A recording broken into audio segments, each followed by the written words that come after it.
பக்தர்களுக்கு என் அன்பு வணக்கங்கள். ஓம் சாய்ராம். என் அன்பு குழந்தை, உன் துணையோடு பேச வேண்டும் என்று நீ மட்டுமே நினைத்து கொண்டிருக்கிறாய். உன் துணை மனதில் என்ன உள்ளது என்பதை நீ அறிந்து கொண்டால் நீயே உன் சாயப்பா சொல்வதை புரிந்து கொள்வாய். ஒரு கை தட்டினால் எப்படி ஓசை வரும், அதுபோலத்தான் இந்த வாழ்க்கையும். உன்னுடைய நினைப்பு மட்டுமே உன் துணை மீது ஆழமாக இருக்கிறது. உன்னுடைய துணையின் மனநிலை இப்பொழுது தடுமாறிக்கொண்டே இருக்கிறது.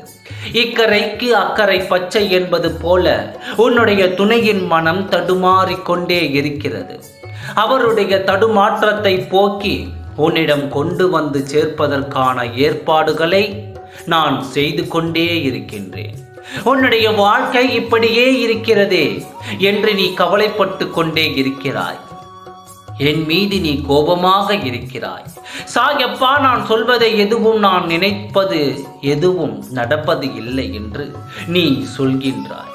நீ எதை நினைத்தும் கலங்காதே. வாழ்க்கை இப்படியா இருந்து விடாது. உனக்கான நல்ல நேரம் ஆரம்பித்து விட்டது. நீ எந்த அளவிற்கு உன் துணை மீது அன்பாக இருக்கின்றாயோ அந்த அளவிற்கு உன் துணை அன்பாக இருக்கக்கூடிய அந்த சூழ்நிலை ஏற்படுத்தி அவரை உன்னிடம் கொண்டு வந்து சேர்க்கிறேன். பெரும் புயலாக இருக்கிறது என்று நீ கவலை கொள்கிறாய். நிச்சயமாக அந்த புயலுக்கு பின் வரும் அமைதி வருமே, அதுதான் வாழ்க்கையினுடைய உண்மையான நிலை. இப்பொழுது உன் வாழ்க்கை அப்படித்தான் இருக்கிறது. பெரும் சோதனையான காலகட்டத்தில் நீ இருக்கிறாய்.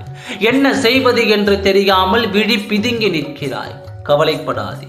என்னை நம்பிய உன்னை, என்னை மனதார நம்பிய உன்னை ஒரு நாளும் நிற்கதியாக விடமாட்டேன்.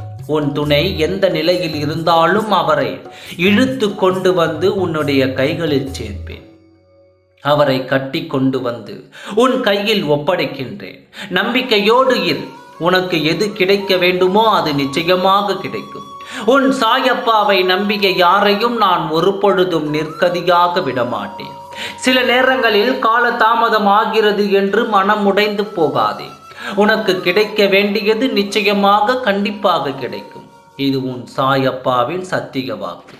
ஓம் சாய்ராம். நன்றி, வணக்கம்.